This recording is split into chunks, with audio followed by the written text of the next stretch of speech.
আসসালামু আলাইকুম, আমি আছি মাহবুব আর আপনারা দেখছেন গাইবান্ধা প্রতিদিন। গাইবান্ধা জেলার আশেপাশে ঘটে যাওয়া নিত্য নতুন খবর আমি আপনাদেরকে দেব প্রতিদিন ঠিক সকাল 8টার সময়। তাই আজকে জানিয়ে দিচ্ছি গাইবান্ধা জেলার আনাচে কোনাচে ঘটে যাওয়া সংক্ষিপ্ত আকারে সবকিছু ঘটনা।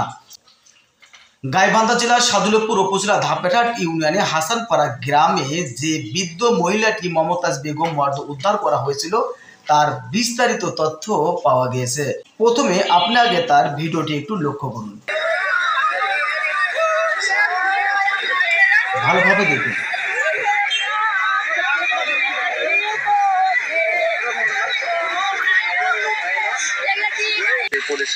শরীরটি এরকম করে শোয়াই ফেলেছে, এরকম শীত করে ফেলছে। শীত করে ফেলে কি এই পুরুষ মানুষ যে সে কি এই মহিলাদের নিচে রেখে এরকম দাঁত ধরেছে, ওই পাশে ফেলেছে চিট করে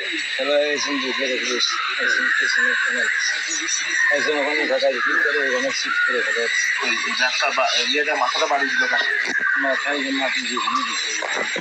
মাটিতে দিচ্ছে না এইসব জায়গায়, না মাটি দিচ্ছে।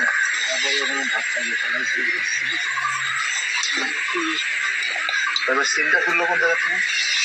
ওইগুলো ওইদিকে হয়েছে, ওইদিকে মোবাইল যায় সিম চেক করছে, মোবাইল যায় আপনি ওই জায়গাটা দেখে আপনি ওই জায়গা থেকে আনলে ওগুলোই বলছিলেন। বগুড়া সংঘটিত হয়েছে এক হৃদয় বিদারক হত্যাকাণ্ড। শহরের দত্তবাড়ি এলাকায় শতাব্দী ফিলিং পাম্পে ইকবাল হোসেন নৃশংসভাবে হত্যা করা হয়।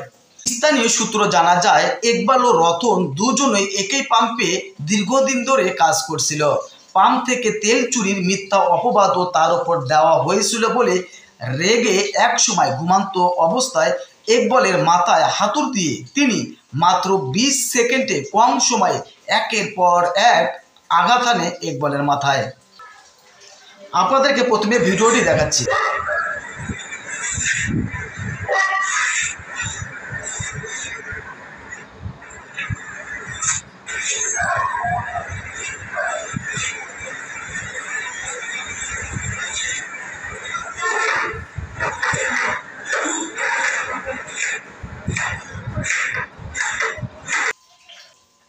সামান্য ভুল বুঝাবুঝি কিভাবে নৃশংসতা রূপ নিতে পারে, এখান থেকে আমাদের সকলকে শিক্ষা নেওয়া উচিত।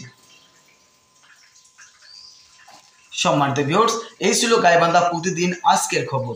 এতক্ষণ ধরে পাশে থাকার জন্য আপনাদেরকে সবাইকে ধন্যবাদ।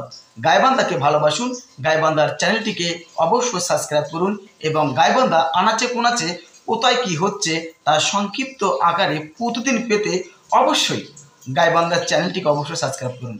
ধন্যবাদ। আল্লাহ হাফিজ।